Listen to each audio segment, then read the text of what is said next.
Well, greetings and welcome back to the philosophy of Lenon. My name is Lenon, and I greet you with lots of love, peace, and positivity. Hope that you are doing well. And this is episode number 2. And the quote for number 2 is: the greatest gift that a parent can give to their child is peace. Isn't that wonderful? The greatest gift that a parent can give to their child is peace. You know, this can be applied to other areas of life too. For instance, the greatest gift that a man can give to a woman is peace. The greatest gift that a woman can give to a man is peace. The greatest gift that anyone can give to anyone is peace. But I like to talk more specifically about as parents. And whether you have children now or if you plan on having children, this will apply to you. So potentially this should apply to everyone, unless you plan on not having children someday. Does that even make sense? But really, it applies to everyone, because you can use this particular idea and apply it to many different areas of your life. That if you seek to give someone peace, in other words, bring them into a state of balance, where everything is balanced and they can have a level of respite, and then they can just kind of breathe and be okay to provide peace to someone. As parents, one of our challenges is to keep our children balanced and to provide them with a level of comfort and a level of affection and love that allows them to experience love, higher levels of love. So you give love so they can experience love, and as they experience love, they realize that there's higher levels of love, and then they can pursue love in its higher forms throughout the duration of their lives. In the absence of this, we find, for many of us, this lack of love, and therefore our whole orientation and perception of love gets jaded. And even what we may perceive to be love and what we pursue as love later on in life may not be an accurate representation of love in the first place, or it may not necessarily be a higher form of love.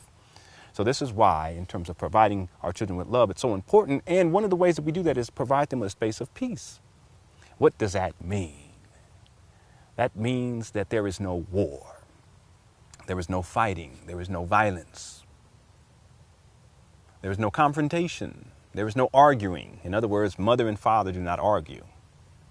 I want to put this in context of a family institution. My wife and I, we have 5 wonderful children, and my wife and I, we've never argued in 12 years.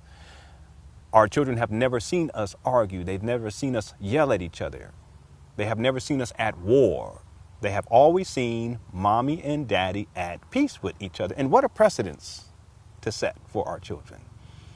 See, oftentimes we think that we have to get them the latest tech gadget, or we have to get them a new bike, or we have to get them, an Xbox or a new cell phone, or we got to get them, new clothes. We got to do all these different things. But why not in the first place? And that's wonderful. Do that if you feel it's necessary, but why not in the first place give them peace? Isn't that really what we all want anyway, is to have peace in our lives, to be able to be in a place of balance? Right, to where we feel loved and cared for and nurtured, to have peace in our life. Isn't that really what we are striving? If we don't have it already, we're trying, or even if we have it already, we're trying to come to higher levels of it. Why not give that to our children in the first place? I come from a perception and a perspective, if you will, that the greatest gift that we can give to our children is peace itself. And we can do it in so many different ways. Let me just give a couple of examples as this helicopter flies off in the distance. We can set examples for our children. For instance, if my daughters see me interacting with my wife in a positive way, I am providing my daughter with a peaceful representation of manhood. And this peaceful representation is something that she sees as a possibility. It's a reality, in fact. And if it's a reality for her as a child, therefore it can become a reality for her as an adult. I'm providing her with peace.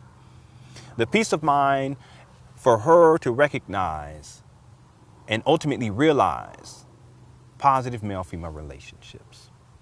The greatest gift that a parent can give to a child is peace.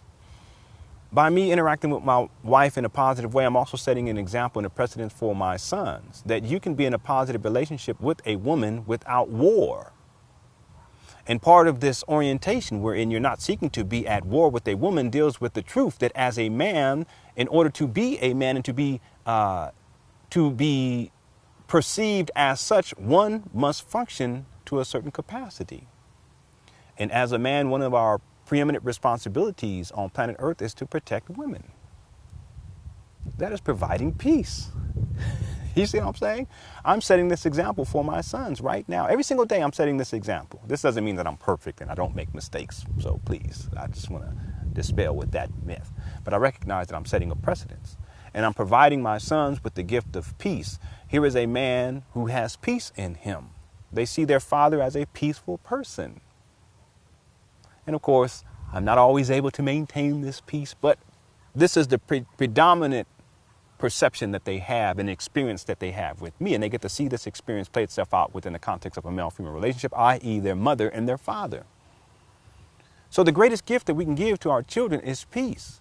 And see, even if you're not if you have children, but you're a single parent, you can still give your child peace. See, for example, when we speak to our children, there's a way, a tone that we can use that brings to them peace and provides them with love and nurturance. So in other words, when we yell at them, this is an act of war. When we call them, foul names, which there are parents who do these types of things, this is an act of verbal war. This is not providing peace for the child, you see. So in our interactions, if we can, for instance, if you are a single mother, when you speak of males, you don't want to necessarily speak poorly of males because you're providing a warlike orientation towards males to your children. And so therefore, you're not providing them with peace. And this also means that we recognize, of course, that there may be experiences that we have had that may have been troublesome or painful, etc. And I'm not saying that doesn't happen, but still our orientation towards our species should not suffer as a result. You see, one experience is just one experience. That doesn't mean that just because you had a bad experience with a male, that all males are going to bring you a bad experience. And oftentimes this takes place wherein a woman begins to think that because she's had a succession of negative relationships with a male, that there are only negative males out there. And then this is what she presents to her children as a reality. That is not peace. That is coming from a place of suffering and pain. And then as a psychological defense mechanism, if you will, it is an act of war to make this assertion that somehow there are no good men out there, or vice versa for you men out there when some males get to the point where they begin to think that there are no good women out there. But if we present this to our children, we're limiting their perceptual reality and the probability and potentiality for them to realize that they can experience a positive male-female relationship later on in life. That is peace. When you can say, I can experience love and happiness, that is a state of peace.